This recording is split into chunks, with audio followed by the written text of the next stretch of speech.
신 교수님, 뭐 한국은행 금통이 지금 2월, 4월, 5월 세 번 연속 기준금리 동결을 선택을 했습니다. 아마 뭐 물가 그동안 그랬지만 물가랑 어떤 경기 상황 뭐 이런 것들을 감안했을 것 같은데 뭐 경기 쪽을 좀 더 감안했다라고 봐야 될까요? 어떻게 보십니까? 만약에 오늘 기준금리를 내렸다면 저는 경기를 확실히 생각한 거다고 판단하겠어요. 네. 근데 동결이라고 하면 이걸 가지고 뭐 경기를 판단했다고 이야기하는 거는 언론이 너무 나간 것이라고 생각하고 동결의 의미는 뭐냐? 확실하지 않다. 그러니까 물가도 지금 이게 내려가는 건지 안 내려가는 건지, 물론 소비자 물가 지수로만 보면 조금 내려가는 것 같지만은 코어로 보면 지금 4개월, 5개월째 그냥 4.6인가 해서 4%대를 예, 안 움직이거든요. 그러니까 이게 잡힌 건가?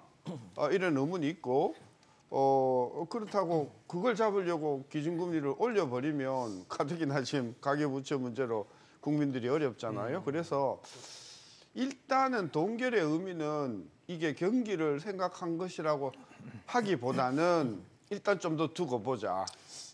저는 그렇죠. 관망의 저는 그 태도다라고 보고요. 근데 이 관망이 저는 굉장히 좀 줄타기 하는 그러니까 굉장히 리스키한 부분이 있다. 왜냐하면 우린 7월까지 회의가 없거든요.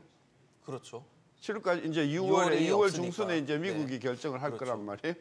그러니까 7월에 우리가 결정할 때까지는 거의 지금 한 달 이상 남아 있는데 이 사이에 만약에 국제 여건이 바뀐다고 하면, 특히 환율이 불안하다고 하면 금리를 다시 올려야 될지도 모르는 그런 경우에는 저는 한국은행이 예외적으로 비상 저는 금통위를 개최해서 금리를 올려야 될지도 모르는 상황이 오기 때문에 저는 굉장히 지금 위태위태한 관망이다. 저는 그렇게 평가를 합니다.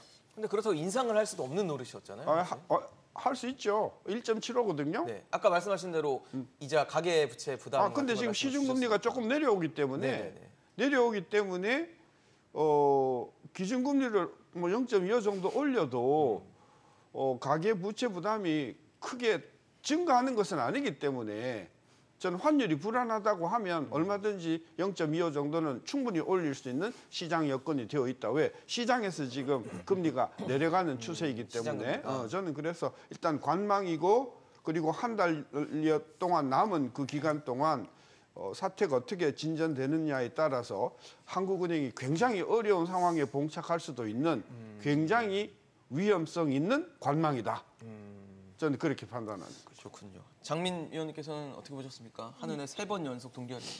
예, 저도 신 교수님 의견에 상당히 동의를 하고 있습니다. 동의를 합니다. 예, 경계를 택했다라고 볼 수는 없는 것 같고요. 이번에 만약 동결을 하더라도 이것은 관망도 있겠지만 저는 약간의 향후 이제 물가 전망에 대한 약간 낙관적인 기대가 좀 있다라고 봅니다. 왜냐하면 이제 물론 이제 소비자 물가나 뭐 이제 기대 인플레이션이 이제 떨어졌지만 지금 또 한번 저희가 지켜볼 게 뭐냐면 이제 수입 물가 지수하고요, 생산자 물가 지수인데 그렇죠. 수입 물가가 올라가면 이게 생산자 물가가 올라가고 또 소비자 물가가 올라가는 거거든요. 그렇죠.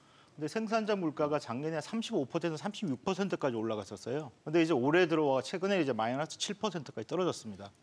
그리고 이제 생산자 물가도 보면 이제 작년에 한 10%까지 갔다가요, 지금 한 3%대로 떨어졌거든요. 그러니까 이런 점이 이제 본다면 앞으로 소비자 물가도 좀 이제 좀 떨어질 가능성이 있다라는 걸 시사해 주는 것 같고요.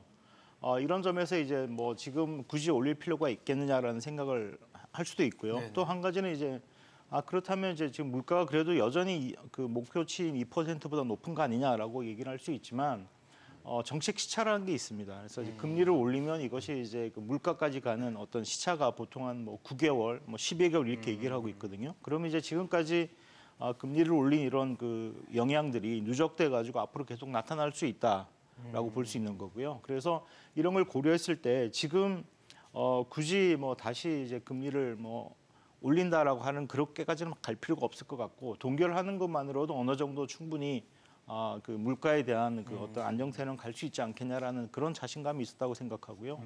이것이 굳이 아까 신 교수님도 말씀하셨지만 경기를 뭐 더 선택했다라고 볼 수는 없다고 생각합니다. 허 교수님은 어떻게 보고 계셨습니까? 저는 그 두 분 말씀 동의하고요. 그리고 제가 보는 거는 이제 6월에 그 지금 미국 연준에서의 금리가 어쨌든 간에 동결적으로 70% 정도의 확률로 동결적으로 가지 않습니까? 그렇죠.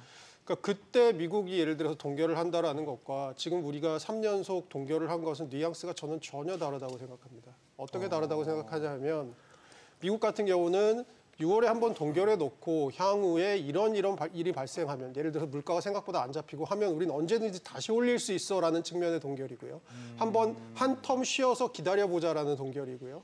제가 보기에 한은의 동결은 지금 3텀 연속 동결인데 그 동결은 어떤 동결이냐면 이런 아주 우리가 바라지 않는 이벤트가 생기지 않는 한 우리는 동결할 거야라는 뉘앙스의 동결입니다. 그래서 전혀 반대 의미의 동결이라고 저는 생각합니다. 소극적인 예, 동결. 그런 동결이고요. 그러니까 제가 생각하는 이런 일이 벌어지지 않으면이라고 하는 게 결국은 물가가 생각보다 늦게 잡히면 네. 두 번째로 환율이 작년에 9월, 10월처럼 막 1,400원 근처로 다시 튀면 어쩔 수 없이 우리는 올릴 거야. 하지만 중요한 사실은 그 다음이죠. 한국말은 제일 뒤가 중요하니까요. 그렇죠. 그렇지 않으면 우리는 동결할 거야라는 분위기의 동결인 것 같습니다. 그래서 저는 사실은 계속해서 여기서도 말씀 전에도 드리는 게 2월 달을 기점으로 이제 금리 인상 기조 한국은 더 이상 끝난 게 아닌가라는 생각을 하고 있습니다. 왜냐하면 아까 그 두 가지 조건이 나타날 가능성이 저는 확률이 그렇게 높지 않다고 보기 때문에 그렇습니다. 그러니까 또 어떤 최악의 시나리오 뭐 이런 것들은 좀 나타날 가능성이 낮다. 네.